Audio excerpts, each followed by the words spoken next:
Greetings, YouTube. Really hoping today is brighter than it was yesterday. Today I'm going to review the latest book I read called One Good Turn, and it's written by Witold Rybczynski. I'm hoping I'm saying that name right. I'm probably slaughtering it. And this book is the exciting history of the invention of the screwdriver. Yep, it's the invention of a single tool. The book encompasses this man being hired to write an article for the New York Times in 2000. And the article premise was the most important tool invented in the last 1,000 years. So he had to find a tool that was invented between 1000 and 2000. As he began to look at tools, he discovered that most of the tools that we are familiar with were invented long before the year 1000. And while the concept of the screw was invented before 1000, the actual screw proper, a tapered device used to fasten objects together in place of a nail or a peg or a wedge, appears to not have been invented before the year 1000. So he pursued that particular idea, and he went into it's interesting because he hunts down, keeps trying to find the earliest references, and the earliest references. And the first place he looks is the Oxford English Dictionary, which actually wasn't the earliest reference, which I was kind of surprised because they do a lot of thorough research. He actually found references that were like almost 200 years older than that as he did research. But he also touches on a lot of the people that were involved in the development of accurate screws, not just primitive screws, which were often cut by hand, but the mathematicians that turned their hand to producing devices, machines that would produce consistent, accurate screws, which are not easy to do because it's not just a spiral, it's a helix. It's a tapering helix. So it's actually a fairly complex device, a screw is.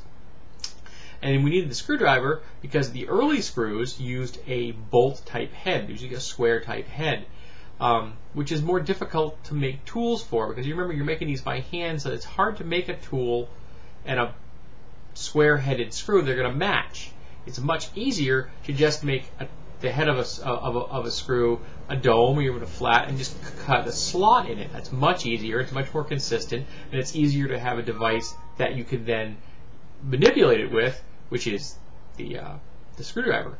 He also touches on Phillips screws, which had the classic cross design that people are familiar with, and Robertson screws, which have a square head, which is a square drive head, which I actually prefer. And if I were to ever actually get into woodworking, something I might like to do someday if I ever have a shop, I would use square drive screws exclusively because you get such a much better torque and you get less tear out, and you can actually put the screw onto the tip of your driver and it's not going to fall off, so which is really nice. So I'm a big proponent of square head screws.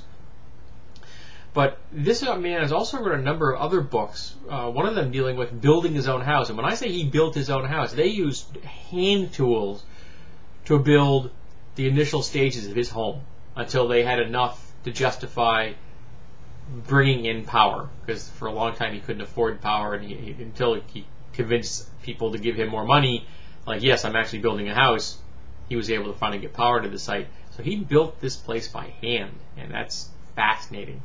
A friend of his did the math, and they figured out that it would take 7 days to cut all of the wood you would need to build a conventional American home, and it would take half an hour with a power saw, which is why power saws are so popular.